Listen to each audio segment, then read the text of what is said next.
আচ্ছা,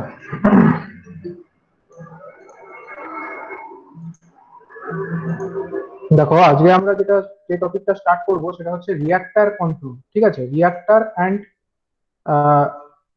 এটার কি জন্য ইউজ করা হয়, শর্ট সার্কিট কারেন্টকে লিমিট করবার জন্য কিভাবে এটাকে ইউজ করা হয় সে সম্পর্কে আমরা ডিসকাশন করব। তাহলে আজকে যে জিনিসটা আমরা পড়বো সেটার নাম হচ্ছে রিয়াক্টর। ঠিক আছে। আহ আচ্ছা, রিয়াক্টর বলতে অ্যাকচুয়ালি কাকে বোঝায়? রিয়াক্টর মানে হচ্ছে রিয়াক্টেন্স। কথাটা তোমরা শুনেছো? রিয়াক্টেন্স কথাটা তোমরা শুনেছো তো? রিয়াক্টেন্স এর আগে পর্যন্ত আমরা যে ডিসকাশন গুলো করেছিলাম, যেখানে আমরা পার্সেন্টেজ রিয়াক্টেন্স বলে একটা টার্ম ইউজ করেছি, পার্সেন্টেজ রিয়াক্টেন্স, এটাকে আমরা পার্সেন্টেজ এক্স দিয়ে ডিনোট করছিলাম। এটা হচ্ছে কি রিয়াক্টেন্স। এটা আমরা বিভিন্ন এলিমেন্ট যেগুলো নেটওয়ার্কের মধ্যে ছিল তাদের পার্সেন্টেজ রিয়াক্টেন্স গুলোকে আমরা ডিনোট করেছি। এবার রিয়াক্টর জিনিসটা কি? রিয়াক্টর মানে হচ্ছে এক ধরনের কয়েল। ঠিক আছে, এটা হচ্ছে এক ধরনের কয়েল। ঠিক আছে, এটা হচ্ছে সলিডলি ব্রেসড এক ধরনের একটা কয়েল। এর কাজ কি? মানে এটার কাজ হচ্ছে যে এটা একটা রিয়াক্টেন্স প্রোভাইড করবে। কাকে প্রোভাইড করবে? রিয়াক্টেন্স কাকে প্রোভাইড করে? যখনই আমরা একটা কয়েলের মধ্যে কারেন্ট পাঠাতে চাই, একটা কয়েলের মধ্যে ধরো আমরা কারেন্ট আই কে পাঠাতে চাইছি, তখন কয়েলের নিজস্ব একটা রিয়াক্টেন্স থাকে। যেমন হচ্ছে সাপোজ এর রিয়াক্টেন্স আমরা বলছি এক্সেল, তাহলে এই এক্সেলটার কাজ কি হবে?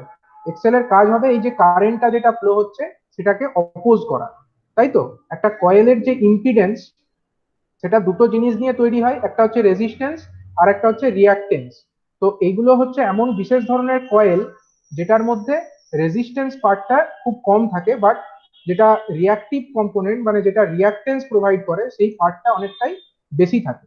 ঠিক আছে, তো রিয়াক্টর হচ্ছে এমন একটা জিনিস যেটা সার্কিটের মধ্যে অ্যাডিশনাল রিয়াক্টেন্স প্রোভাইড করে থাকে, অ্যাডিশনাল রিয়াক্টেন্স প্রোভাইড করে থাকে। ঠিক আছে, এবার এই যে রিয়াক্টর, এটা আমরা কেন ইউজ করব? রিয়াক্টর ইউজ না করলেই বা কি অসুবিধা হয়?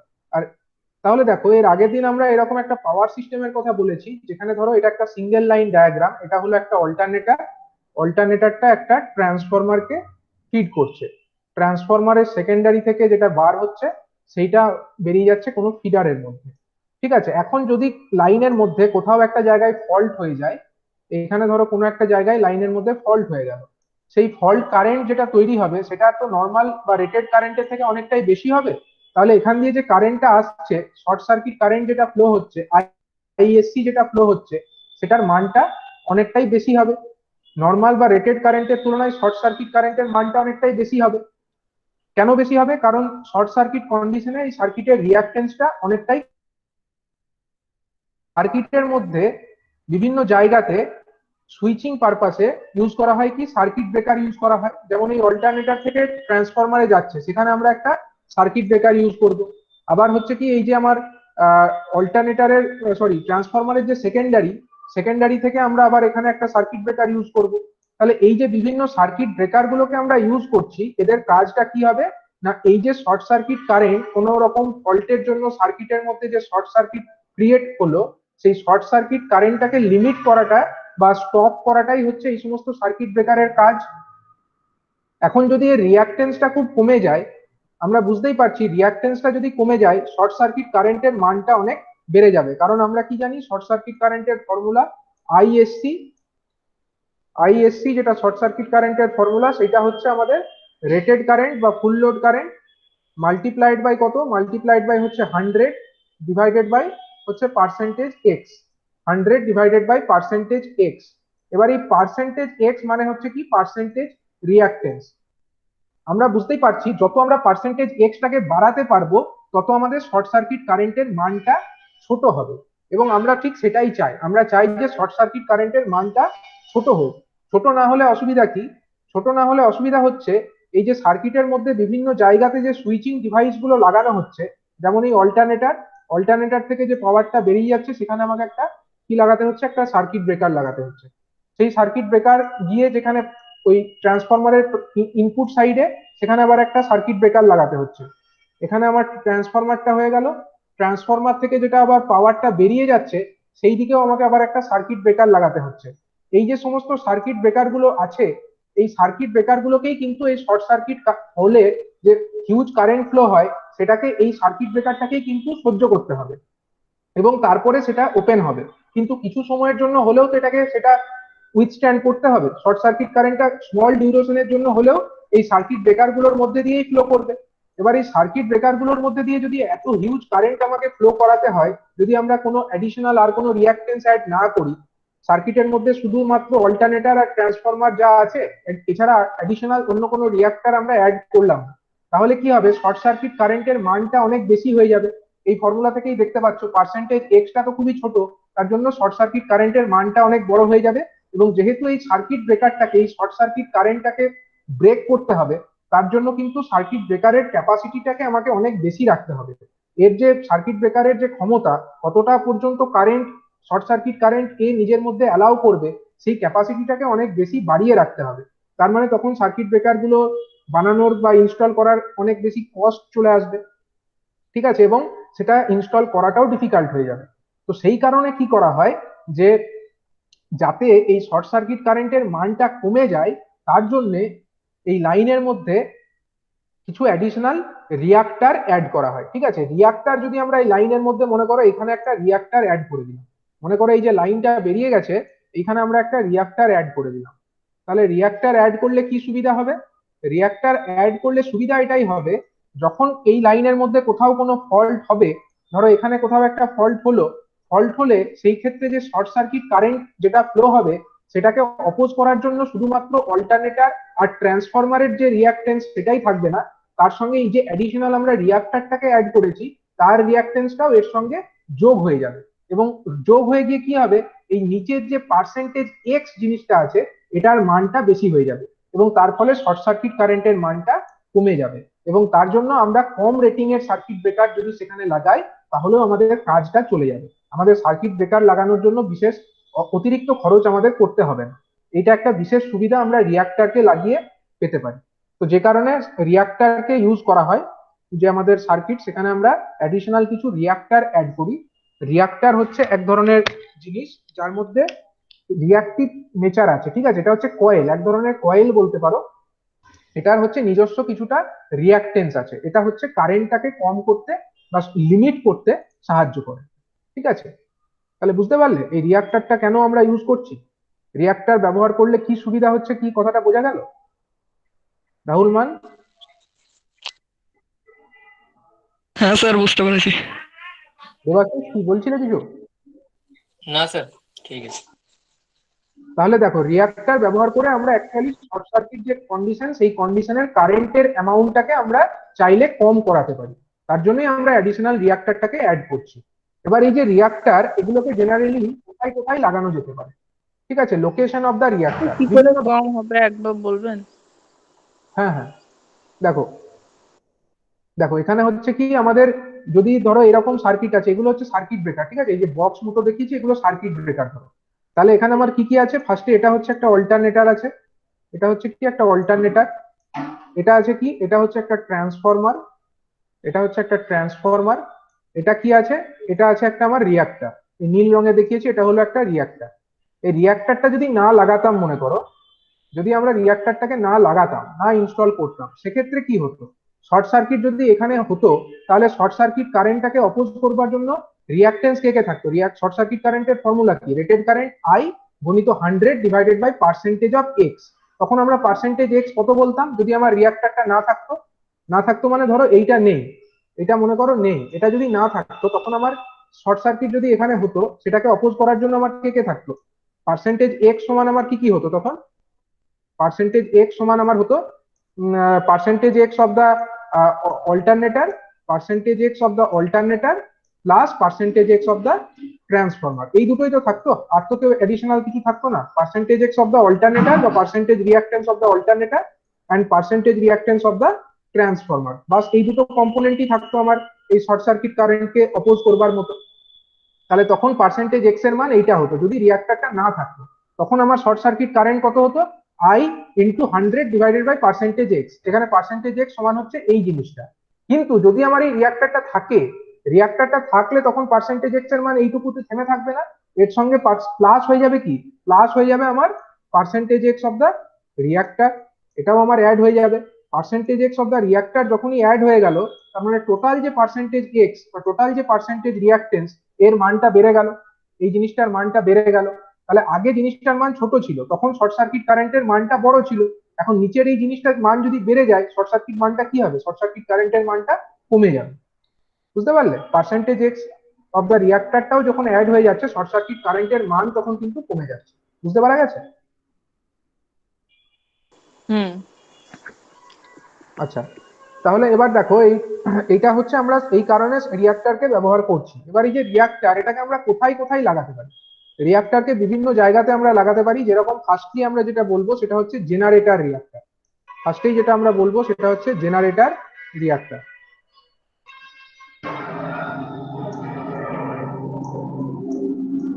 জেনারেটর রিয়াক্টার,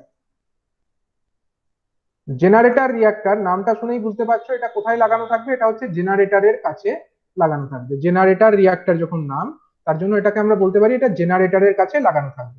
জেনারেটর অথবা ধরো অল্টারনেটর। তো ধরো এইটা হচ্ছে আমার একটা জেনারেটর, ঠিক আছে? এর এখানে আমার কিছুটা রিয়াক্টেন্স আছে, এখানে কিছুটা আমরা রিয়াক্টরের অ্যাড করলাম কম্পোনেন্ট।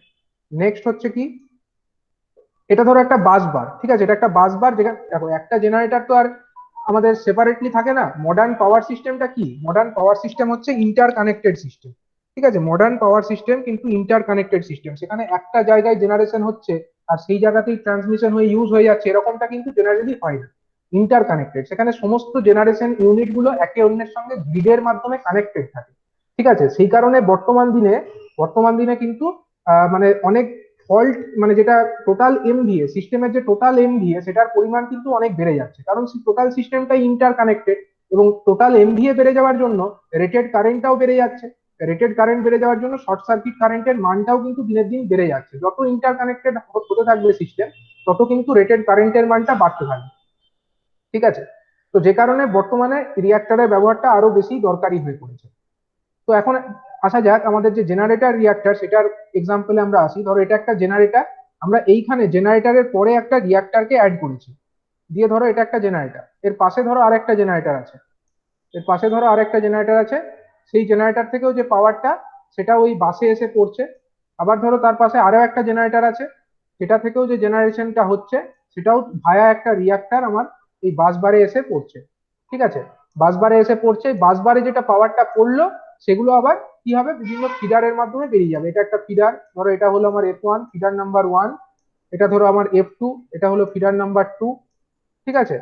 এটা ধরো F3, এটা এটা ধরো F3, মানে এরকম বিভিন্ন ফিডারের মাধ্যমে পাওয়ারটা বেরিয়ে যাচ্ছে। এটা হচ্ছে কমন বাস বার। এই যে এই ভেতরের যে জিনিসটা এটা দেখতে পাচ্ছ, এই যে জিনিসটা দেখতে পাচ্ছ, এটাকে আমরা অন্য একটু কালার দিয়ে দিই, লাল রং করে দিই। এইটা হয়ে যাচ্ছে আমাদের কি? এটা হচ্ছে বাস বার, কমন বাস বার, ঠিক আছে?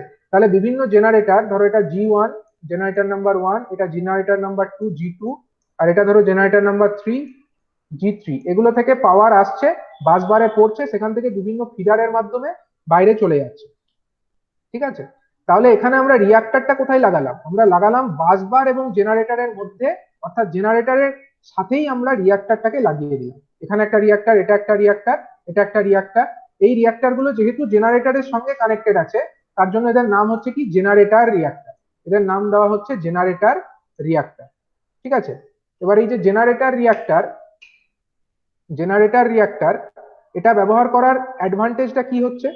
অ্যাডভান্টেজ হচ্ছে, দেখো যখন কোনো লাইনে কোথাও ফল্ট হচ্ছে, যখন ধরো কোনো লাইনের এই কোনো একটা লাইনে ধরো ফল্ট হয়ে যাচ্ছে, মনে করো এখানেই ফল্ট হলো, এই লাইনের এখানে ফল্ট হয়ে গেল, তখন কি হবে? ফল্ট কারেন্টটা কোথা দিয়ে আসবে? ফল্ট কারেন্টটা ফ্লো করবে কোন রাস্তা দিয়ে বলো? ফল্ট কারেন্ট আমার ফ্লো করবে এই রাস্তা দিয়ে, আসবে এই রাস্তা দিয়ে এসে এটা দিয়ে চলে আসবে, এটা একটা রাস্তা। আবার এর ক্ষেত্রে এই রাস্তা দিয়ে এসে এই রাস্তা দিয়ে এসে এখানে চলে আসবে। আবার এর ক্ষেত্রে আবার এই রাস্তা দিয়ে এসে এই রাস্তা দিয়ে এসে এখানে চলে আসবে। তাহলে ফল্ট কারেন্ট গুলো এই ফল্ট পাথের মধ্যে ফ্লো করবে, বিভিন্ন জেনারেটর থেকে ফল্ট কারেন্টটা এই ফল্টি পথে প্রোভাইডেড হবে, ঠিক আছে?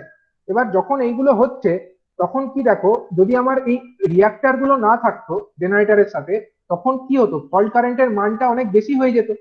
কারণ তখন কে অপোজ করতো সেই ফল্ট কারেন্টটাকে? শুধুমাত্র যদি রিয়াক্টরটা নেই, ধরো এটা ধরো স্ট্রেট লাইন আছে, জাস্ট একটা নর্মাল লাইন আছে, তাহলে সেক্ষেত্রে যেটুকু জেনারেটরের ইন্টারনাল রিয়াক্টেন্স আছে সেটুকুই থাকতো কারেন্টটাকে অপোজ করার মতো। কিন্তু এক্ষেত্রে আমরা অ্যাডিশনাল কিছুটা রিয়াক্টর এখানে লাগিয়ে দিলাম। তার ফলে কি হলো, শর্ট সার্কিট কারেন্টের মানটা কমে গেল এবং তার ফলে জেনারেটরটা কিন্তু প্রোটেক্টেড থাকে। আদারওয়াইজ যদি আমরা এই রিয়াক্টরটাকে না লাগাতাম তাহলে কি হতো, টোটাল শর্ট সার্কিট কারেন্ট এই রাস্তা দিয়ে ফ্লো করতো ফল্টি পাথে, এবং সেক্ষেত্রে জেনারেটরের মধ্যে দিয়ে হিউজ কারেন্ট ফ্লো হতো। কিন্তু যেহেতু আমরা এই রিয়াক্টরটাকে লাগিয়ে দিচ্ছি তার জন্য কিন্তু ফল্ট কারেন্টের মাত্রাটা তুলনায় অনেকটাই কিন্তু কম হয়ে যাচ্ছে। ঠিক আছে, তো এটা হচ্ছে একটা জেনারেটর রিয়াক্টর ব্যবহার করবার আমাদের অ্যাডভান্টেজ। এটা হচ্ছে কিন্তু একটা জেনারেটর রিয়াক্টর ব্যবহার করার অ্যাডভান্টেজ। ঠিক আছে, আর কি আছে বলো? জেনারেটর রিয়াক্টর ব্যবহার করার আমাদের অ্যাডভান্টেজ তো দেখলাম, ডিসঅ্যাডভান্টেজ কি আছে? ডিসঅ্যাডভান্টেজ হচ্ছে দেখো, যদি ধরো একটা কোনো ফিডারে ফল্ট হয়ে যায়, যেমন ধরো এই ফিডারেই যদি ফল্ট হয়ে যায়, তাহলে সেই ফিডারের ফল্টের জন্য কিন্তু সমস্ত জেনারেটরের মধ্যে দিয়েই সেই ফল্ট কারেন্টটা ফিড হবে। এই জেনারেটরও সেই ফল্ট কারেন্টকে ফিড করবে, এই জেনারেটরও সেই ফল্ট কারেন্টকে ফিড করবে, এই জেনারেটরও সেই ফল্ট কারেন্টকে কিন্তু ফিড করবে। ঠিক আছে, কারণ ফল্ট কারেন্ট গুলোকে অপোজ করার মতো এখানে মাঝে কিন্তু কিছু নেই। ঠিক আছে, যে কারণে একটা কোথাও ফল্ট যদি হয় তার এফেক্টে কিন্তু সমস্ত জেনারেটরের মধ্যে দিয়েই ফল্ট কারেন্টটা ফ্লো করবে, এবং তার জন্য জেনারেটর গুলো কি হতে পারে না, তারা সিঙ্ক্রোনিজমের বাইরে চলে যেতে পারে। মানে যেগুলো সবগুলো জেনারেটর প্যারালালি অপারেট করছে, প্যারালাল অপারেশনের জন্য তারা সিঙ্ক্রোনিজমে থাকে। ঠিক আছে, কিন্তু এরকম কোনো ফল্টের জন্য তারা কিন্তু আউট অফ সিঙ্ক্রোনিজম চলে যেতে পারে। ঠিক আছে, এটা একটা ডিসঅ্যাডভান্টেজ। আর যদি মানে কোনো একটা জায়গায় ফল্টের জন্য টোটাল সিস্টেমটা আউট অফ সিঙ্ক্রোনিজম হয়ে যেতে পারে, এটা হচ্ছে একটা ডিসঅ্যাডভান্টেজ।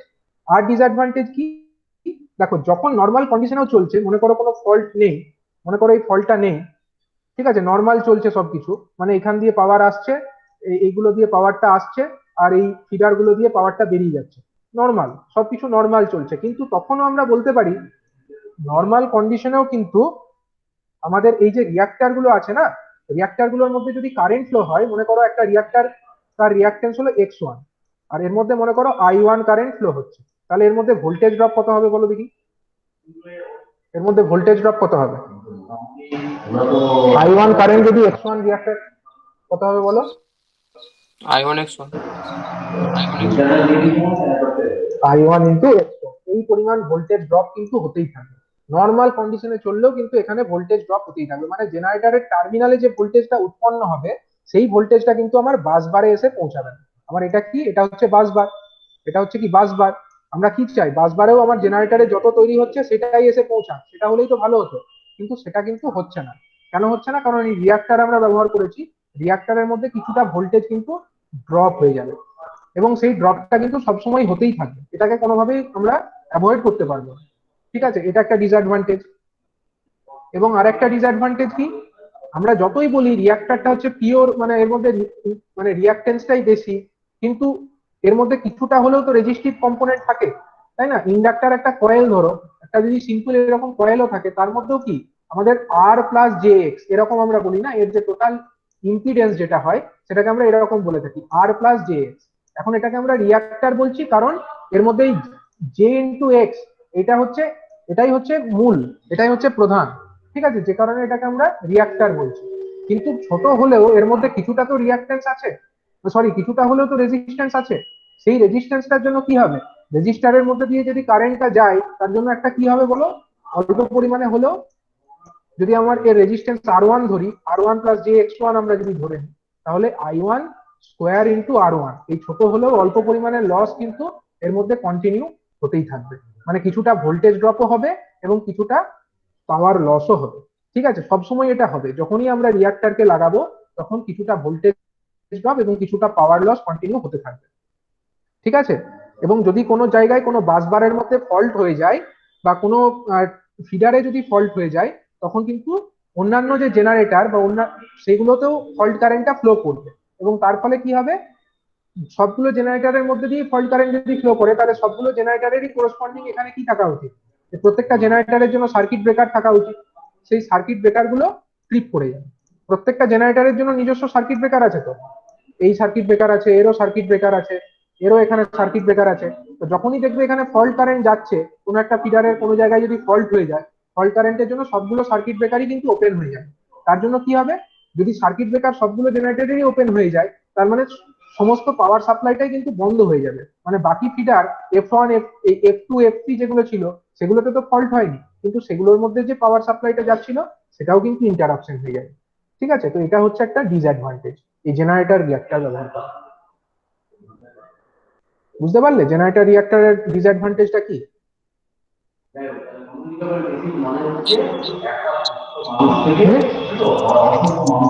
বোঝা গেছে জেনারেটর রিঅ্যাক্টর ব্যবহার করলে কি সুবিধাটা পাচ্ছ সেটা?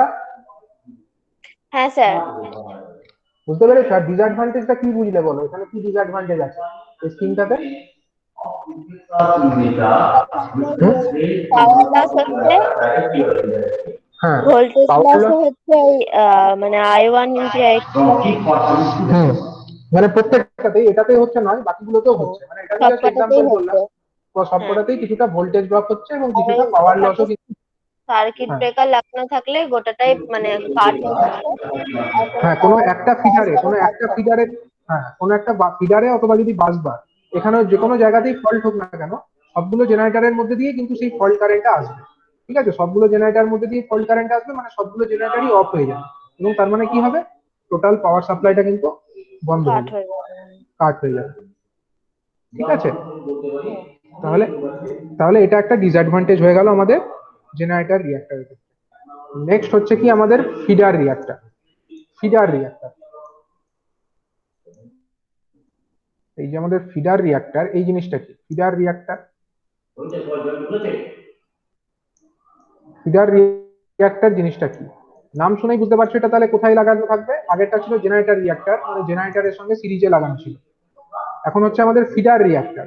তাহলে ফিডার রিঅ্যাক্টর গুলো কিভাবে লাগানো থাকবে বলো? ধরো এটা একটা জেনারেটর, এটা একটা বাস বারে আসবে, এটা একটা জেনারেটর, এটা আমার বাস বারে আসবে, আবার এখানে ধরো আরেকটা জেনারেটর, এটাও ধরো বাস বারে আসবে। এরকম অনেক জেনারেটর থাকতে পারে, ঠিক আছে, অনেক থাকতে পারে, আমরা জাস্ট তিনটে দেখাচ্ছি।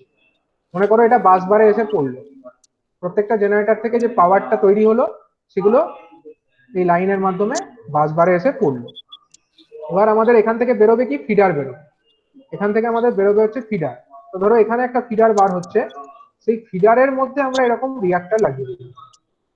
ঠিক আছে, এরকম আমরা রিঅ্যাক্টর এই ফিডারে লাগালাম, এখানে যে ফিডারটা বার হলো সেখানেও আমরা এরকম রিঅ্যাক্টর লাগালাম, আবার এখানেও যে ফিডার বার হলো সেই ফিডারেও আমরা এরকম রিঅ্যাক্টর লাগিয়ে দিই।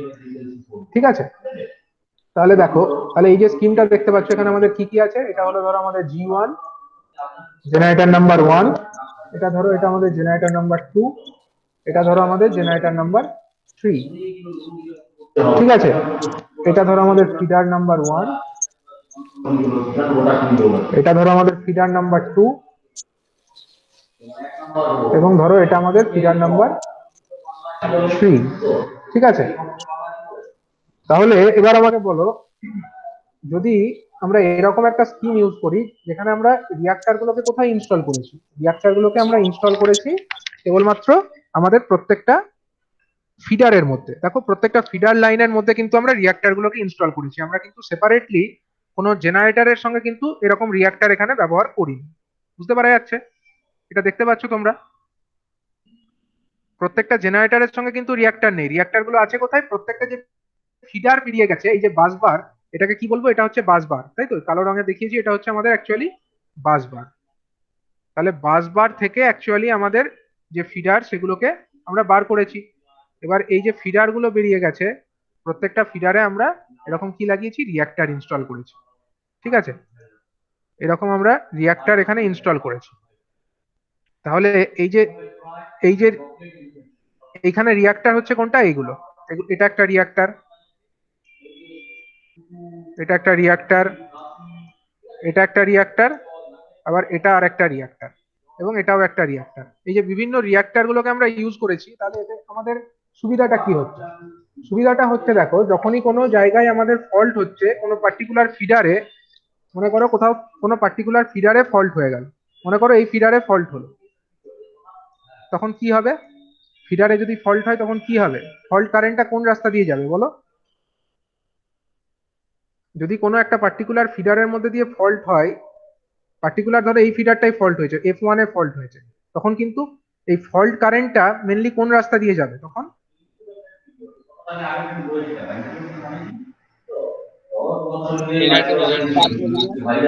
জেনারেটর 1 থেকে এলো, এসে এই রাস্তা দিয়ে এসে গ্রাউন্ডে চলে গেল, তাই তো? এই রাস্তা দিয়ে ফল্ট কারেন্টটা ফিড হলো, ঠিক আছে?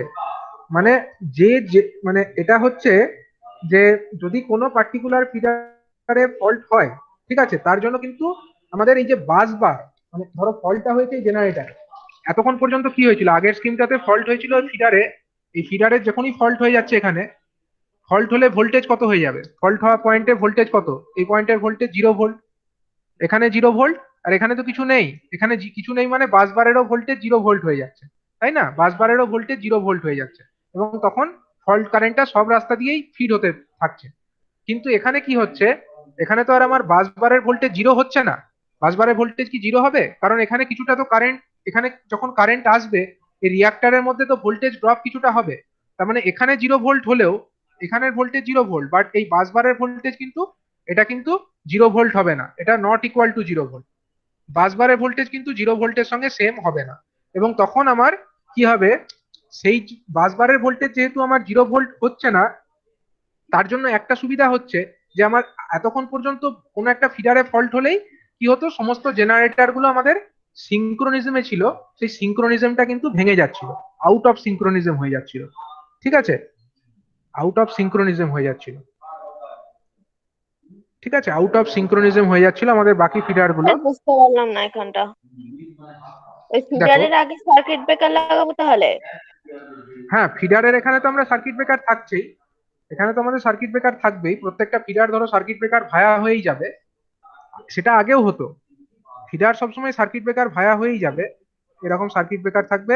আবার ধরো এখানেও সার্কিট ব্রেকার আছে, এই জেনারেটর গুলো যেখানে আছে এখানেও ধরো সার্কিট ব্রেকার আছে, এটাও আমার এখানে প্রত্যেকটা জায়গাতেই কিন্তু সার্কিট ব্রেকার থাকছে, এখানেও সার্কিট ব্রেকার আছে, এখানেও সার্কিট ব্রেকার আছে, এখানেও সার্কিট ব্রেকার আছে। ধরো সার্কিট ব্রেকার গুলো অন ছিল, আইডিয়ালি এগুলো সব অন অবস্থায় থাকছে, ঠিক আছে? এখন ধরো এই ফিডারে যখন ফল্ট হয়েছে, এই ফিডারে যখন ফল্ট হয়েছে সার্কিট ব্রেকারটা অন ছিল, সার্কিট ব্রেকারটা এমনিতে অন ছিল, এখন ফিডারে ফল্ট হয়েছে, এটাও অন ছিল, ফল্ট কারেন্ট আমার এই রাস্তা দিয়ে গ্রাউন্ডে চলেছে, ঠিক আছে?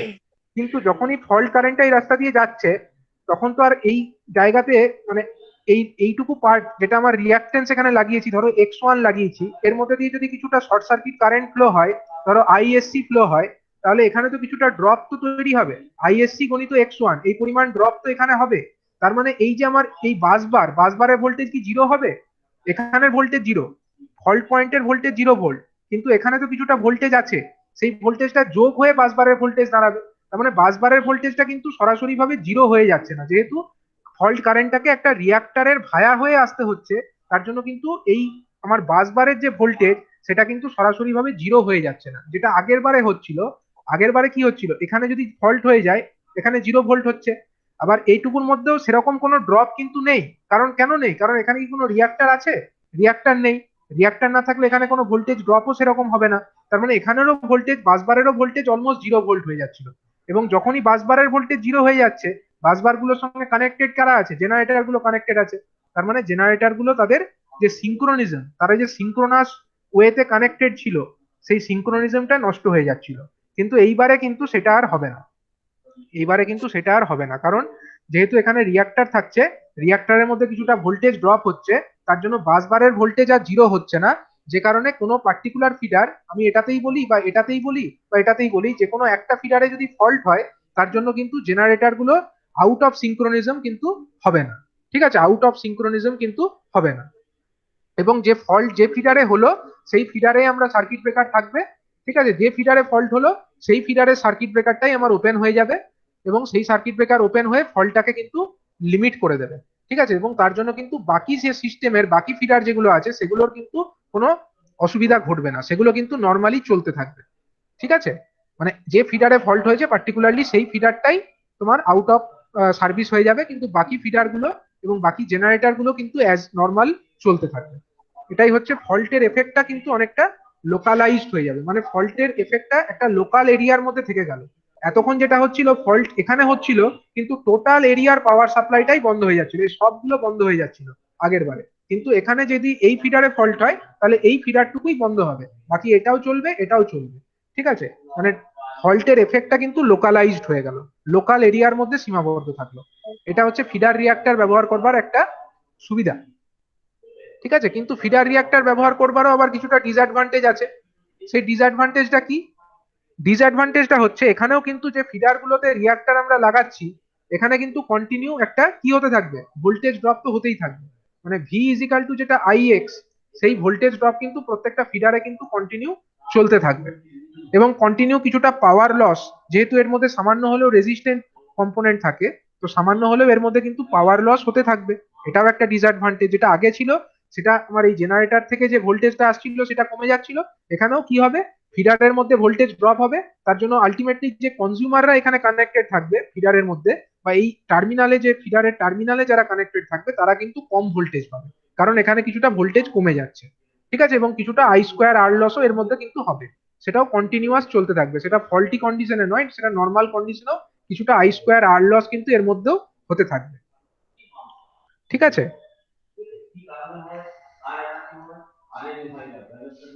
আর একটা কি ডিসঅ্যাডভান্টেজ কি আছে, দেখো আগের বারে আমাদের জেনারেটর গুলোর এখানে কিন্তু আমরা রিয়াক্টর ইউজ করেছিলাম, কিন্তু এখানে কিন্তু জেনারেটরের জন্য আমরা কোনো সেপারেট রিয়াক্টর আর ইউজ করিনি, আমরা ইউজ করেছি কোথায়, ফিডারে। তার মানে যদি কোনো কারণে বাস বারে ফল্ট হয়ে যায়, মনে করো ফিডারে ফল্ট হলো না, ফিডারের আগেই মনে করো এইখানে ফল্ট হয়ে গেল, এই বাস বারে ফল্ট হয়ে গেল, তখন কি হবে? বাস বারে যদি ফল্ট হয়ে যায় তখন ফল্ট কারেন্টটা যাবে কোন রাস্তা দিয়ে বলো? বাস বারে যদি ফল্ট হয়, সেক্ষেত্রে ফল্ট কারেন্টটা কোন রাস্তা দিয়ে যাবে? এই রাস্তা দিয়ে আসবে, আবার এই রাস্তা দিয়েও আসবে, আবার এই জেনারেটর দিয়েও আসবে। তখন কিন্তু বাসবারে যদি ফল্ট হয়, তখন কিন্তু বাসবারের ভোল্টেজ জিরো হয়ে যাবে। তখন কিন্তু প্রত্যেকটা জেনারেটরের মাধ্যমেই সেখানে ফল্ট কারেন্ট ফিড হবে, এবং জেনারেটর গুলো কিন্তু তখন সিঙ্ক্রোনিজমের বাইরে চলে যাবে। আরো একটা ব্যাপার ঘটতে পারে, যে যখন এরকম বাসবারে ফল্ট হয়ে যাবে, তখন কিন্তু জেনারেটর গুলোর মধ্যে হিউজ কারেন্ট ফ্লো আসবে। জেনারেটর গুলো যে আউটপুট, সেখান দিয়ে হিউজ একটা কারেন্ট আসবে। এবং কিন্তু জেনারেটরে কারেন্টটাকে লিমিট করবার জন্য এখানে কিন্তু আর আমরা অ্যাডিশনাল কোনো রিয়াক্টর কিন্তু লাগাইনি। ঠিক আছে, অ্যাডিশনাল রিয়াক্টর কি আমরা এখানে লাগিয়েছি? সেটা কিন্তু আমরা এখানে আর লাগাইনি। তার জন্য জেনারেটর গুলোরও ক্ষতি হতে পারে, জেনারেটর গুলোর কিন্তু ক্ষতি হতে পারে, যেহেতু আমরা জেনারেটরটাকে প্রোটেক্ট করবার জন্য সেপারেটলি আর কোনো রিয়াক্টর আমরা এখানে ইউজ করছি না। তার জন্য কিন্তু জেনারেটর গুলোর একটা ড্যামেজ হতে পারে। ঠিক আছে, তো এটাও একটা ডিসঅ্যাডভান্টেজ। কিন্তু এই ডিসঅ্যাডভান্টেজটা খুব একটা গ্রাহ্য করা হয় না বর্তমান দিনে, কারণ হচ্ছে এখনকার দিনে যে জেনারেটর গুলো হয়, সেই জেনারেটর গুলো নিজস্ব যে ইন্টারনাল যে রিয়াক্টেন্স, মানে যেটা লিকেজ রিয়াক্টেন্স বলে জেনারেটরের, সেটাকে অলরেডি অনেকটা হাই রাখা থাকে। ঠিক আছে, তো সেই কারণে এই জেনারেটর গুলোর মধ্যে যদি ডাইরেক্ট শর্ট সার্কিটও হয়ে যায়, তাহলেও কিন্তু জেনারেটর গুলো ড্যামেজড হয়ে যাবে এরকমটা নয়। এর মধ্যে নিজস্ব যে ইন্টারনাল ইম্পিডেন্স, যেটা যেটা হচ্ছে লিকেজ রিয়াক্টেন্সের জন্য হয়ে থাকে, সেটার মানটা অলরেডি অনেকটাই হাই থাকে। ঠিক আছে, শুনতে পাচ্ছ? হ্যাঁ স্যার। আচ্ছা আচ্ছা, দেখো আরেক ধরনের রিয়াক্টর আছে, সেই রিয়াক্টরের নাম হচ্ছে বাসবার রিয়াক্টর। ঠিক আছে, বাসবার, এই রিয়াক্টরের নাম হচ্ছে বাসবার রিয়াক্টর।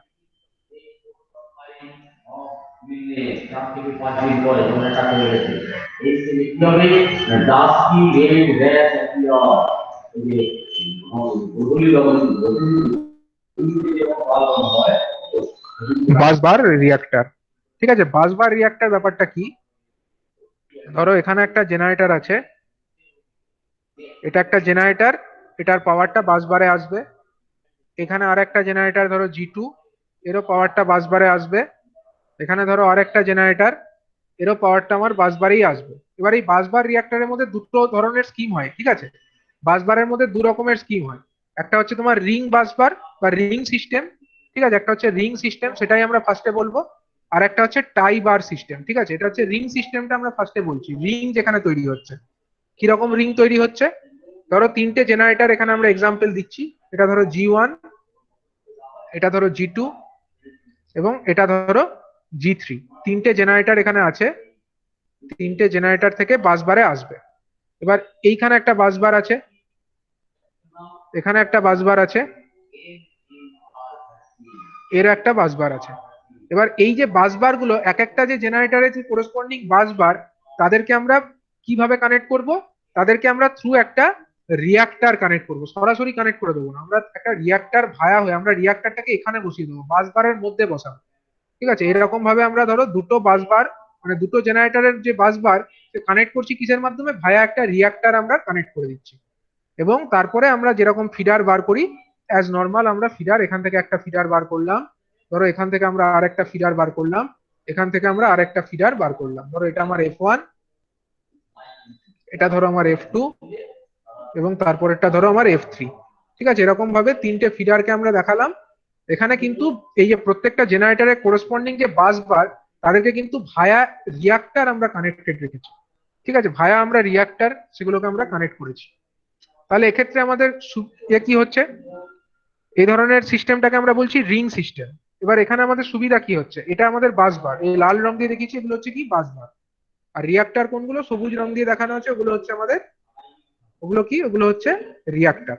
ঠিক আছে, এগুলো হচ্ছে কি বাস বার লাল রঙের, আর এগুলো হচ্ছে রিয়াক্টর।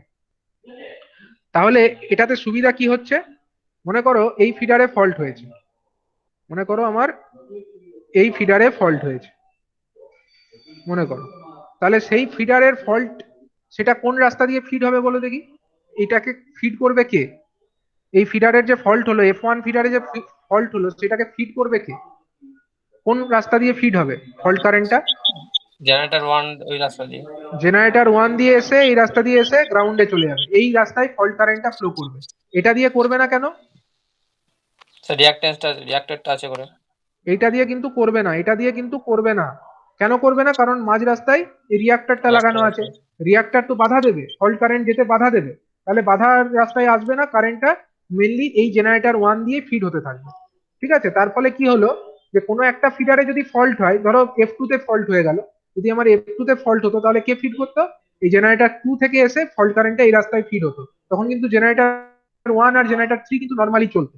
ঠিক আছে, তার মানে কি হচ্ছে, যে ফিডারে ফল্ট হচ্ছে তার কোরসপন্ডিং যে জেনারেটর কেবলমাত্র সেইটাতেই আমার এই ফল্ট কারেন্টটা ফ্লো করছে, এবং সেটা আমরা সহজেই আইসোলেট করতে পারছি। ঠিক আছে, কিন্তু তার জন্য কিন্তু টোটাল সিস্টেমের কিন্তু আউটেজ হচ্ছে না, মানে ফল্ট কারেন্টটা কিন্তু বাস বারের মধ্যে দিয়ে ফ্লো হচ্ছে না। ঠিক আছে, এটা একটা সুবিধা আমরা এক্ষেত্রে রিং সিস্টেমের মাধ্যমে কিন্তু পেয়ে যাচ্ছি। ঠিক আছে, যে ফিডারে ফল্ট হচ্ছে সেই কোরসপন্ডিং যে জেনারেটর, সেই জেনারেটরের মাধ্যমে ফল্টটা ফিড হচ্ছে, এবং অন্য জেনারেটর গুলো কিন্তু অন্য যে ফিডার সেগুলো নর্মালি চলতে থাকছে। ঠিক আছে, মানে যে সেকশনে ফল্ট হয়েছে কেবলমাত্র এখানে ফল্ট হলো, মানে এই সেকশনটা আউটেজ হয়ে গেল, কিন্তু বাকিটা এটা নর্মালি চললো, এটাও নর্মালি চললো। এটা হচ্ছে আমাদের রিং সিস্টেম। ঠিক আছে, রিয়াক্টরকে কানেক্ট করবার এটা হচ্ছে আমাদের রিং সিস্টেম। আরেকটা সিস্টেম হয়, আরেকটা সিস্টেমের নাম হচ্ছে, মানে এটাও হচ্ছে ওই বাসবার, বাসবার রিয়াক্টরই ব্যবহার করা হচ্ছে, আগেরটা ছিল রিং। ঠিক আছে, এটা একটা রিং এর মতো, মানে এরকম অনেকগুলো জেনারেটর নিয়ে একটা রিং এর মতো ফরমেশন করতে পারতো। ঠিক আছে, মানে অনেকগুলো জেনারেটর এরকম রিং আকৃতিতে একটা ফরমেশন করতে পারতো, মানে ধরো এটার সঙ্গে যদি আমরা এটাকে কানেক্ট করে দিই তাহলে একটা রিং এর মতো হয়ে গেল, তাই না, তার মানে এটা টোটালি একটা রিং আকৃতির সিস্টেম। ঠিক আছে, একটা বাসবারের সঙ্গে আরেকটা বাসবার এইভাবে থ্রু একটা রিয়াক্টর কানেক্টেড আছে। এবারে আমরা যে সিস্টেমটা দেখবো সেটা হচ্ছে বাসবারের জন্যই, কিন্তু এটার নাম হচ্ছে টাই বার সিস্টেম। ঠিক আছে, টাই বার সিস্টেম।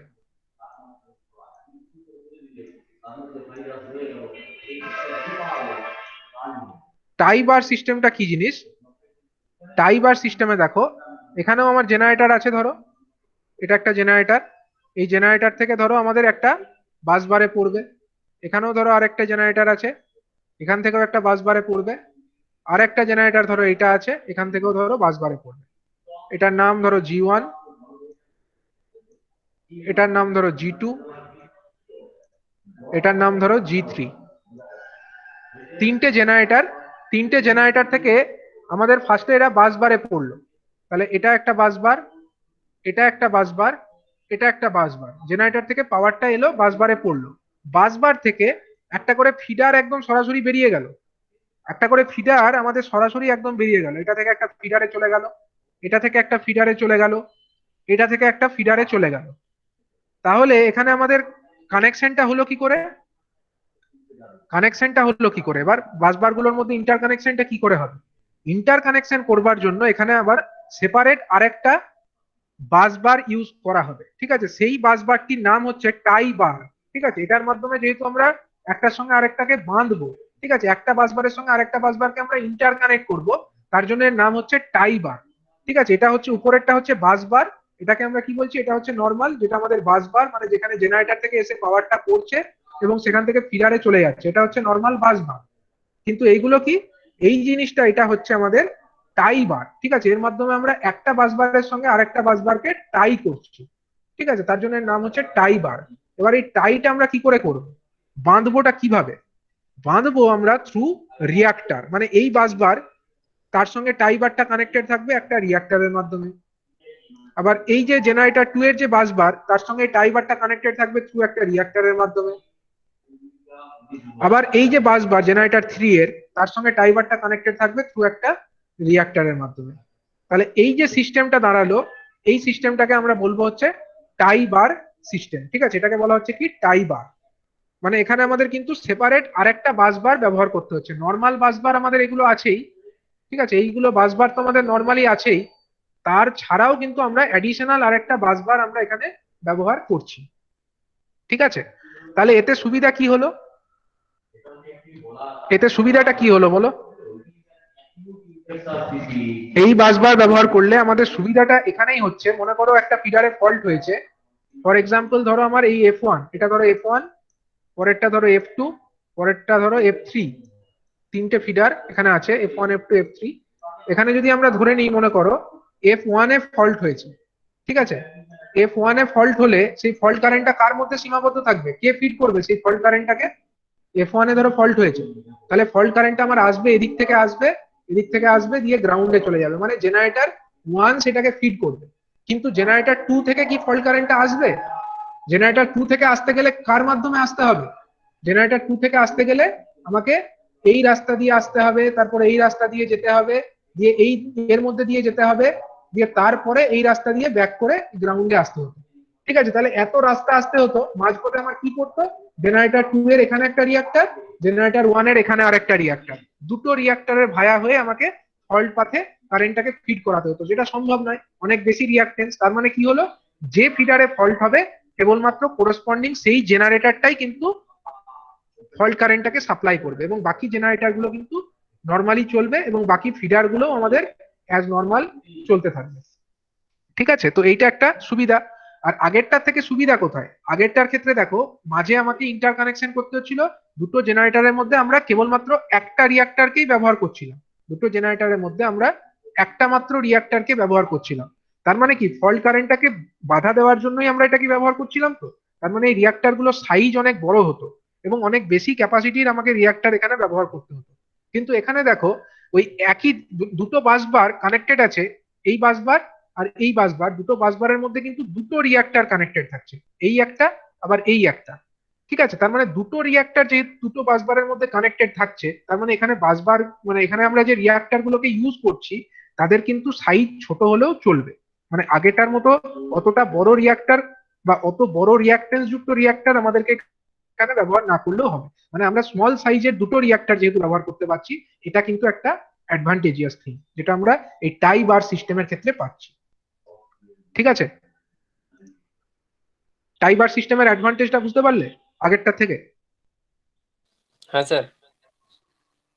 তাহলে এটা হচ্ছে অ্যাডভান্টেজ, যে এখানে আমরা ওই একই দুটো বাসবারের মধ্যে দুটো রিয়াক্টরকে কানেক্ট করতে পারছি। ঠিক আছে, এটা একটা অ্যাডভান্টেজ। কিন্তু এখানে ডিসঅ্যাডভান্টেজ কি আছে, ডিসঅ্যাডভান্টেজ হচ্ছে এখানে আমাদের অ্যাডিশনাল একটা বাসবার লাগাতে হচ্ছে। আগে কিন্তু এই খরচটা ছিল না, টাই বার লাগানোর যে খরচটা সেটা কিন্তু এখানে এক্সট্রা হচ্ছে। আগেরটাই কিন্তু কোনো টাই বার ছিল না, টাইবার যেহেতু ছিল না, টাইবার লাগানোর খরচও ছিল না, কিন্তু এক্ষেত্রে কিন্তু আমাদেরকে এখানে টাইবার একটা ইউজ করতে হচ্ছে, যার জন্য কিন্তু অ্যাডিশনাল কস্ট এখানে বিয়ার করতে হবে। তাহলে বোঝা গেল রিয়াক্টর জিনিসটা কি জিনিস এবং রিয়াক্টরকে আমরা কি কারণে ব্যবহার করছি, বুঝতে পেরেছো? স্যার ওই রিং সিস্টেমের ডিসঅ্যাডভান্টেজ সেই লস আর ভোল্টেজ ড্রপই হবে তো? হ্যাঁ, রিং সিস্টেমের ক্ষেত্রেও এটা ডিসঅ্যাডভান্টেজ, যে যখনই আমরা এখানে এর মধ্যে দিয়ে অবশ্য অল্প পরিমাণে কারেন্ট হলেও সবসময় ফ্লো করবে, অল্প পরিমাণে কারেন্ট হলেও এটুকুর মধ্যে যেটা ফ্লো করবে সেটার জন্য ভোল্টেজ ড্রপ কিছুটা হবে বাসবারে, এবং কিছুটা পাওয়ার লসও হতে থাকবে। ঠিক আছে, তার মানে কিছুটা স্যার পাওয়ার লস। টাইবার সিস্টেমের বললেন রিয়াক্টর গুলোর ভ্যালু কম হয়, তাহলে রিংম্যান সিস্টেমের রিয়াক্টর গুলোর ভ্যালু বেশি, তাহলে ওদের ক্ষেত্রে ভোল্টেজ ড্রপটা বেশি হবে। হ্যাঁ, সে তো নিশ্চয়ই ভোল্টেজ ড্রপটা বেশিই হবে, কারণ রিয়াক্টর গুলো, কারণ ফল্ট কারেন্টকে লিমিট করবার জন্যই তো আমরা রিয়াক্টরটাকে লাগিয়েছি। তো ফল্ট কারেন্টটাকে লিমিট করবার জন্য যেহেতু একটাই রিয়াক্টর এই রাস্তায় আছে, রিয়াক্টরের ভ্যালু, রিয়াক্টেন্স ভ্যালু তো অনেক বেশি রাখতেই হবে এবং সাইজটাও অনেক বেশি রাখতেই হবে, ঠিক আছে। হুম। কিন্তু কিন্তু মানে এটাতে আগেরটার থেকে, মানে আগের যে দুটো স্কিম ছিল, মানে যেটা তোমার ফিডার রিয়াক্টর বা জেনারেটর রিয়াক্টর, সেখানে যতটা হিউজ পাওয়ার লসটা হতো তার থেকে কিন্তু কম হবে। তার থেকে কিন্তু রিং সিস্টেমে অনেক কমই হবে। কারণ কি, কারণ পাওয়ারটা নর্মালি তো আমার এই রাস্তা দিয়ে আসছে, মানে ফল্ট না হলে, ফল্ট যদি ধরো হয়নি, ফল্ট যখন হয়ওনি, তখন পাওয়ারটা মেনলি কিন্তু আমার এটা দিয়েই আসছে, তাই না? নর্মালি পাওয়ারটা এই রাস্তা দিয়ে আসছে, এর পাওয়ারটা এই রাস্তা দিয়ে আসছে, এবং এর পাওয়ারটা এই রাস্তা দিয়ে আসছে। নর্মালি কিন্তু রিয়াক্টর গুলোর মধ্যে খুব একটা বেশি কারেন্ট কিন্তু যাচ্ছে না, তার জন্য ভোল্টেজ ড্রপ এবং যেটা পাওয়ার লস সেটা কিন্তু কিছুটা পরিমাণে হলেও সেটা আগের যে দুটো স্কিম, অর্থাৎ যে ফিডার রিয়াক্টর বা জেনারেটর রিয়াক্টর স্কিম, তার তুলনায় কিন্তু অনেকটাই কম থাকবে, ঠিক আছে। হ্যাঁ স্যার। হুম।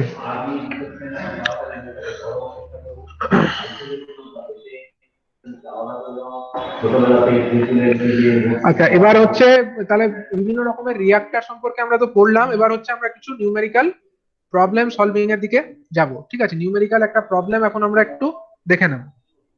একটা এক্সাম্পল আমি দিই।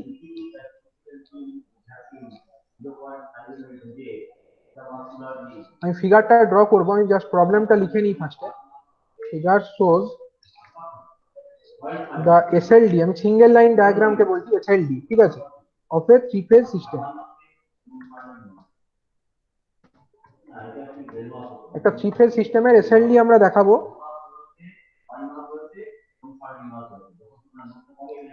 The percentage reactance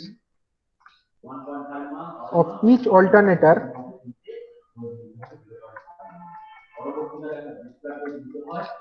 is based on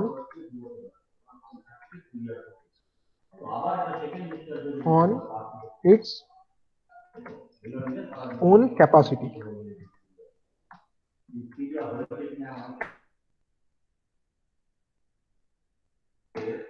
Find the short circuit current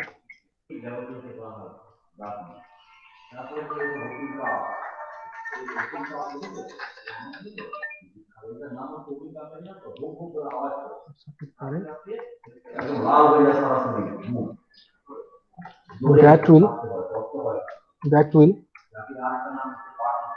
flow into a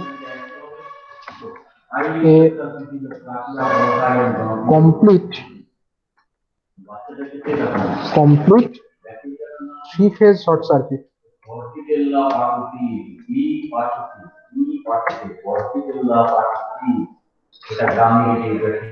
at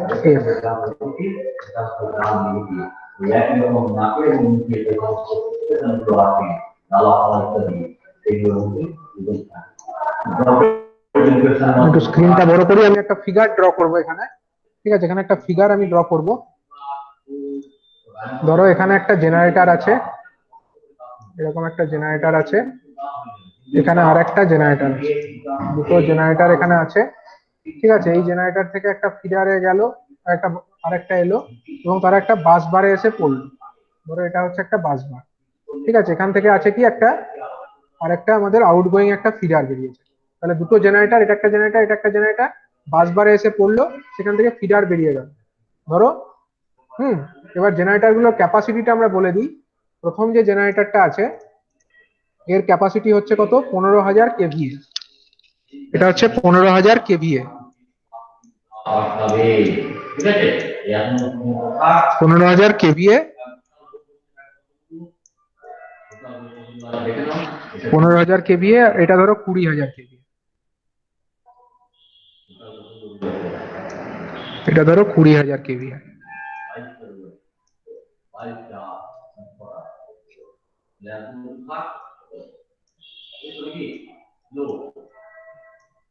এর রিয়াক্টেন্স ধরো 30%, এর রিয়াক্টেন্স ধরো 50%, ঠিক আছে। আর এইখানে ভোল্টেজটা ধরো 12 কেভি, বাস বারের ভোল্টেজ নর্মালি হচ্ছে ধরো 12 কেভি, ঠিক আছে। এখন হচ্ছে এটা হচ্ছে একটা ফিডার, এই ফিডার বেরিয়ে গেছে আউটগোয়িং। এই ফিডারের মনে করো এইখানে একটা ফল্ট হয়ে গেছে, একটা ফল্ট হয়ে গেছে একটা লোকেশন, এই লোকেশন হচ্ছে এফ, সাপোজ এই লোকেশনটার নাম হচ্ছে এফ, ঠিক আছে? তাহলে সিচুয়েশনটা বোঝো, এখানে বলছে যে শর্ট সার্কিট একটা ফল্ট এখানে হয়েছে। এই সিচুয়েশনটা সবাই বুঝতে পারছো? এই ফিগারের মধ্যে দেখিয়েছে আমার দুটো অল্টারনেটার, এটা একটা অল্টারনেটার, সাপোজ এর নাম দিয়ে দাও G1, আর এটা একটা অল্টারনেটার, এর নাম দিয়ে দাও সাপোজ G2। দুটো অল্টারনেটার আছে। G1 এর ক্যাপাসিটি কত? G1 এর ক্যাপাসিটি হচ্ছে ধরো 15,000 কেভিএ, আর G2 ক্যাপাসিটি হচ্ছে 20,000 কেভিএ। G1 এর পার্সেন্টেজ রিঅ্যাক্টেন্স কত? 30%, এবং G2 পার্সেন্টেজ রিঅ্যাক্টেন্স কত? 50%। এবং এখানে যে বাসবার রয়েছে, বাসবারের ভোল্টেজটি কত? 12 কেভি, 12 কেভি, ঠিক আছে?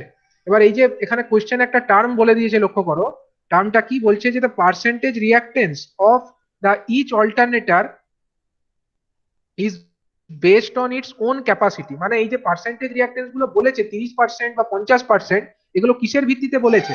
এদের যে নিজস্ব ক্যাপাসিটি, অর্থাৎ 12 কেভি, এর আউটপুট ভোল্টেজ কত বলো? বাসবারের ভোল্টেজ যদি 12 কেভি হয়, তাহলে প্রত্যেকটা অল্টারনেটরের আউটপুট ভোল্টেজ কত? 12 কেভি হবে। এবং এদের ক্যাপাসিটি কত? 15,000 কেভি।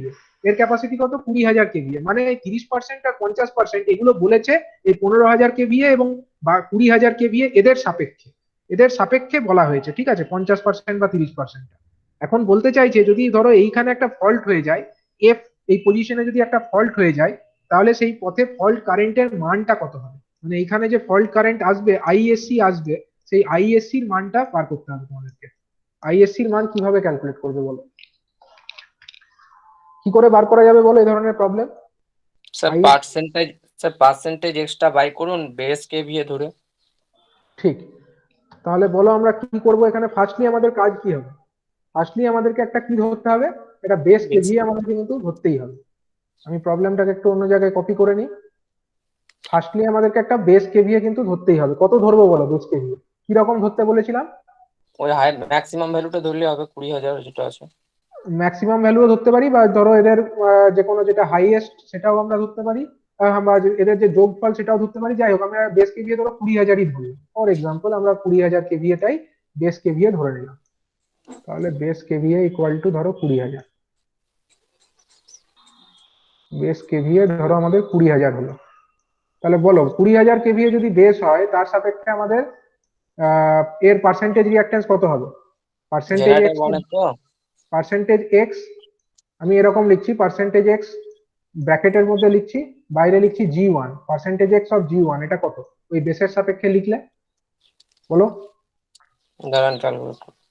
বলো বলো, আর অন্য কেউ বলো, ফর্মুলা বলো কি লিখবো? অন্য বেসে নিয়ে যাচ্ছি তো। 20,000 by 20,000 by 15,000 into 30%। 20,000 by 15,000 into, হ্যাঁ, ইন্টু হচ্ছে 30%, 30%, ঠিক আছে, ইন্টু ধরো 30%, তাহলে কত হলো? কত আসবে? স্যার 40% হয়ে যায়। 40%। বেশ, 40% হলো। আচ্ছা, এবার আমাকে বলো পার্সেন্টেজ এক্স অফ G2টা কত? পার্সেন্টেজ এক্স G2 50% হবে। 20,000 ওটা বাই 50%ই 20,000 থাকবে। মানে 50%। 20,000 বাই 20,000 ইন্টু 50%, মানে ওটা 50%ই থাকবে, ওটা আমি আলাদা করে লিখলাম, বুঝেই গেছে ওটা। আচ্ছা, এবার আমাকে বলো আমি যদি এটাকে ইকুইভ্যালেন্ট সার্কিটটাকে ড্র করি, তাহলে এটার পরিবর্তে আমরা একটা রিঅ্যাক্টর হিসাবে দেখাতে পারি। মানে এই পার্সেন্টেজ এক্স অফ G1, মানে আমরা যদি সার্কিটটাকে ভালো করে বুঝতে চাই, তাহলে আমরা এর পরিবর্তে এরকম ভাবতেই পারি, এই জেনারেটর যেটা আমাদের G1 আছে, মানে অ্যাকচুয়ালি পার্সেন্টেজ এক্স বেরিয়ে গেছে, মানে এরকম একটা রিঅ্যাক্টর আমাদের আছে। আচ্ছা, এখানে আরেকটা যে আমাদের জেনারেটর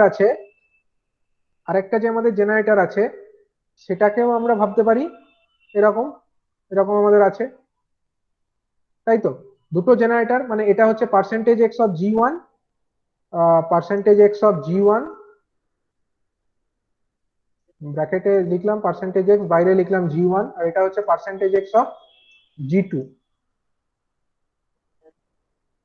আমরা দুটোর মানই পেয়ে গেছি, এবং দুটো এসে একটা বাস বারে কানেক্টেড হয়েছে, দুটো এসে আমার একটা বাস বারে কানেক্টেড হয়ে গেছে, তাই তো? এবার এটা তো আমাদের সিঙ্গেল লাইন ডায়াগ্রাম ছিল, এটা হচ্ছিল আমাদের সিঙ্গেল লাইন ডায়াগ্রাম, তাই তো? এবার হচ্ছে কি আমাদের এইখানে এই জায়গাটার যেটা আছে, এইটুকুর মধ্যে কি কোনো রিঅ্যাক্টেন্স আছে? এইটুকু পার্ট, এখানে কোনো রিঅ্যাক্টেন্স তো নেই। ফল্ট যেখানে হয়েছে আমরা ধরে নিতে পারি বাস বারেই ফল্টটা হয়েছে, তো রিঅ্যাকটেন্স ডায়াগ্রাম, এটা আমরা রিঅ্যাকটেন্স ডায়াগ্রামটা আঁকছি, ঠিক আছে? মানে এটা হচ্ছে সিঙ্গেল লাইন ডায়াগ্রাম, এটা যেটা ছিল এটা হচ্ছে এসএলডি সিঙ্গেল লাইন ডায়াগ্রাম, এটা কোশ্চেনে বলে দেওয়া ছিল। সেখান থেকে আমরা ড্র করব যেটা, সেটার নাম হচ্ছে রিঅ্যাকটেন্স ডায়াগ্রাম, ঠিক আছে? সেই রিঅ্যাকটেন্স ডায়াগ্রামের মধ্যে আমরা এরকম করে যে পার্সেন্টেজ রিঅ্যাকটেন্স গুলোকে পাবো সেগুলোকে দেখাবো। আরেকটা কাজ আমরা করব, যেখানে আমাদের ভোল্টেজ সোর্সটা ছিল সেই জায়গাটাকে কিন্তু আমরা আর ভোল্টেজ সোর্স দেখাবো না, রিঅ্যাকটেন্স ডায়াগ্রাম যেহেতু, আমরা কিন্তু ওটাকে আর মানে ভোল্টেজ সোর্স হিসাবে এখানে আর শো করবো না, খালি রিঅ্যাকটেন্স গুলোকে দেখাবো। আচ্ছা এবার আমাকে বলো, এই যে পয়েন্ট আর এই যে পয়েন্ট, এই দুটো পয়েন্টের ভোল্টেজ কি আলাদা? দুটো পয়েন্টের ভোল্টেজ কি আলাদা? না, দুটো বাঁশবারে পয়েন্টের, ভোল্টেজ দিতে একই হবে। তো। হ্যাঁ এটা বাসবারেরই ভোল্টেজ, তার মানে আমরা দুটো পয়েন্টকে শর্ট করে ভেবে নিতে পারি, আমরা খালি তো ভোল্টেজ সোর্সটাকে দেখাচ্ছি না, আমরা জাস্ট এই দুটো পয়েন্টকে শর্ট করে ভাবতেই পারি, কারণ এখানের যা ভোল্টেজ এখানেরও তাই ভোল্টেজ, ঠিক আছে? আর আমাকে এখানে যখন রিঅ্যাকটেন্স ডায়াগ্রাম ড্র করবো, আমার তো আর এই অল্টারনেটরের টার্মিনাল গুলোকে দেখানোর দরকার নেই, তাহলে এইটা হয়ে যাবে আমাদের সিচুয়েশন রিঅ্যাকটেন্স ডায়াগ্রাম। আর আমার ফলটা হয়েছে কোথায়? ধরো এই রিঅ্যাক্টরের পরে, ধরো এখানে রিঅ্যাক্টর ছিল, এখানে রিঅ্যাক্টর ছিল, তারপরে কিন্তু আমাদের একটা ফল্ট হয়েছে, ঠিক আছে? রিঅ্যাক্টরের পরে আমাদের এখানে যদি ফল্টটা হয়েছে ধরে নিই, তার মানে ফল্টটা আমার এই লোকেশনে হয়েছে, আমরা ধরে নিতে পারি এই লোকেশনে আমাদের ফল্ট হয়েছে এখানটায়। তাহলে এই এই পয়েন্টের নাম আমরা সাপোজ এফ বলে দিলাম। তাহলে এবার আমাকে একটা জিনিস বলো, টোটাল এই ফল্ট পাথের টোটাল রিঅ্যাকটেন্সটা কত? দুটো রিঅ্যাক্টর আমরা দেখতে পাচ্ছি, একটা হচ্ছে এইটা আর একটা হচ্ছে এইটা, এই দুটো কিসে কানেক্টেড আছে? এই দুটো ভোল্টেজ তো সেম, মানে এই পয়েন্টের পোটেনশিয়ালও সেম আর এই পয়েন্টেরও পোটেনশিয়াল সেম, তাই তো? তার মানে দুটো রিঅ্যাক্টর তাদের উপরের এন্ডটা একটা কমন ভোল্টেজের সঙ্গে যুক্ত, নিচের এন্ডটাও একটা কমন ভোল্টেজের সঙ্গে যুক্ত, তার মানে এই দুটো রিঅ্যাক্টর কিসে আছে? দুটো রিঅ্যাক্টর আমার প্যারালালে কানেক্টেড আছে, তাই না? এখানের ভোল্টেজ যা আছে দুটোর উপরের দিকে, মানে এখানেরও যা ভোল্টেজ এই পয়েন্টেরও তাই ভোল্টেজ। আর মানে আমরা বলতে পারি তো জেনারেটরটার যখন রিঅ্যাকটেন্স ডায়াগ্রাম ড্র করছি, দুটো জেনারেটর যেহেতু সেম ভোল্টেজ তৈরি করছে, মানে এইখানের যা ভোল্টেজ এখানেরও তাই ভোল্টেজ, এবং এখানে যে আমার রিঅ্যাক্টর গুলো আছে আর এখানে যে রিঅ্যাক্টরটা আছে দুটোরই আপার টার্মিনালও সেম ভোল্টেজই আছে, তার মানে আমরা বলতে পারি যে এই টার্মিনাল দুটো সেম পোটেনশিয়ালে আছে আর এই টার্মিনাল দুটো সেম পোটেনশিয়ালে আছে, তার মানে ওভারঅল যখন আমরা রিঅ্যাকটেন্সটাকে বার করব তখন আমরা কিন্তু বলবো যে পার্সেন্টেজ এক্স যেটা আমাদের বেরোবে সেটা হবে আমাদের কত? Parallel percentage X of G one, percentage X of G one যেটা আছে সেটার প্যারালালে থাকবে percentage X of G two. এই দুটো জিনিস আমাদের পরস্পর প্যারালালে কানেক্টেড আছে বলে আমরা বুঝতে পারছি। তাহলে দুটোর প্যারালাল কত হবে বলো? 40 আর 50% প্যারালাল করলে 22.2 তার মানে 40% আর 50% এরা পরস্পর যদি প্যারালালে থাকে, এটা বেরিয়ে যাবে আমাদের কত? 22.22%, মানে বুঝতেই পারছো মানে গুণ বাই সাম, মানে দুটোর গুণ করতে হবে 40% গণিত 50% ডিভাইডেড বাই 40% প্লাস 50%, এই করে আমরা পেয়ে যাবো এটার রিঅ্যাকটেন্সটা, ওভারঅল রিঅ্যাকটেন্সটা আমরা এইভাবে পেয়ে যাবো।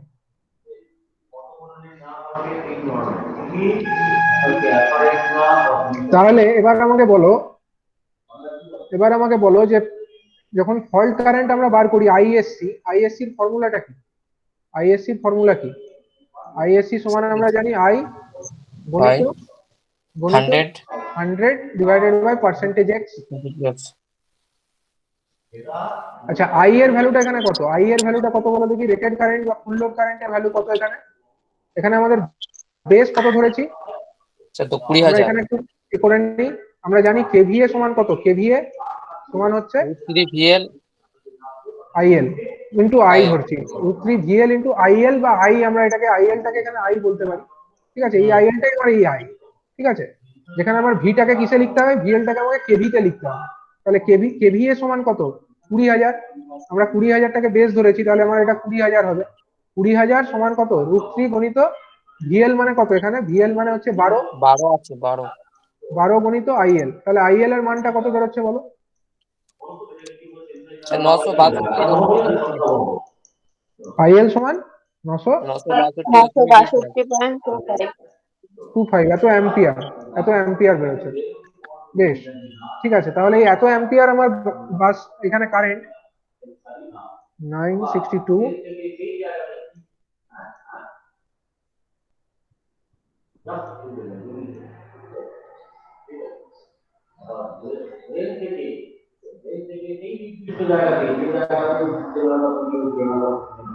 কি করতে হবে এই বার্তাটা নিয়ে যে রাস্তা দিয়ে আসছে তাহলে কিন্তু আমার বিপারে বা ভগবত না বা পাড়ায় পথে আড্ডা হতো ঠিক আছে তারপর দুটো ভাগে সমাধি যেটা আর একটা অপরণ বলে আমরা একটু করে দেখতে পাই দেখো তাহলে এখানে আমাদের কি হলো 100 ডিভাইডেড বাই কত হয়ে যাবে এখন 100 ডিভাইডেড বাই 22.22 কত বেরোচ্ছে তাহলে অ্যান্সারটা কত বেরোচ্ছে বলো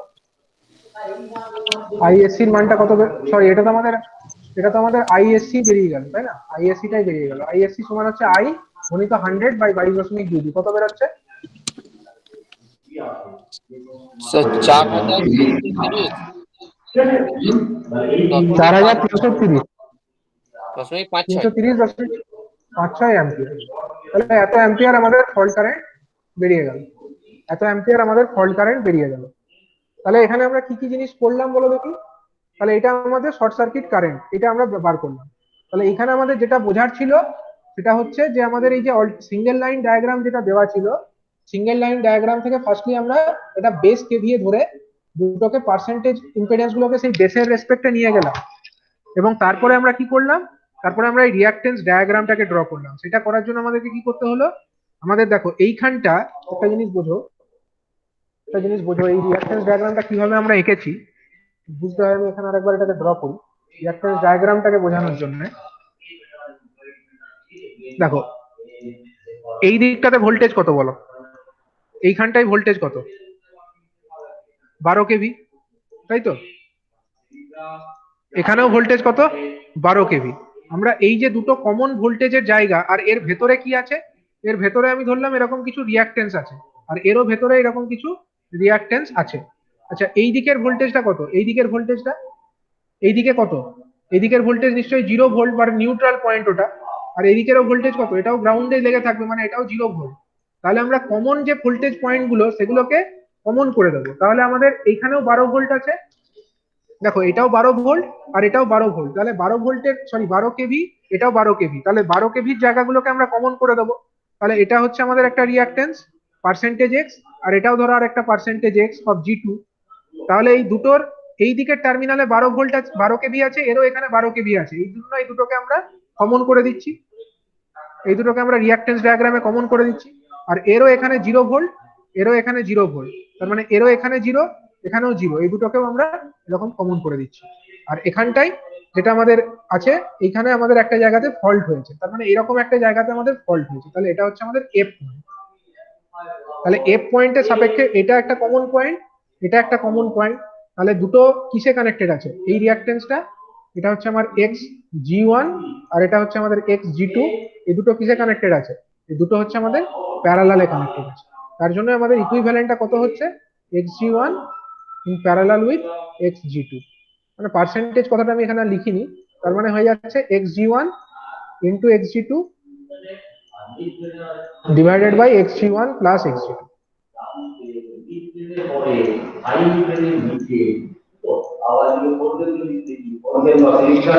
তাহলে বুঝতে পারলে কি করে এই প্রবলেম সলভ করা যাবে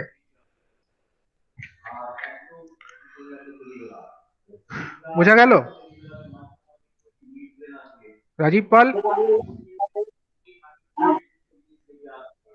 সেটা কিছু বলছো বুঝতে পেরেছো না বোঝা গেছে তাই হ্যাঁ বুঝতে পেরেছো তো আচ্ছা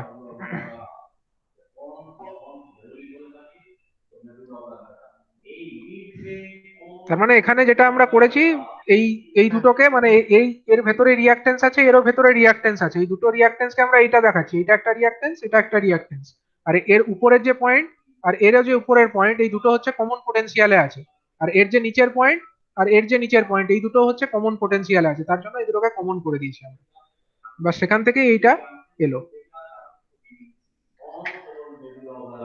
ঠিক আছে তো পরের দিন আমরা আরো কিছু নিউমেরিক্যাল প্রবলেম এই রিলেটেড সলভ করব ঠিক আছে আজকে আমি এখন এতদূরই স্টপ রাখছি ভাগ করা হয়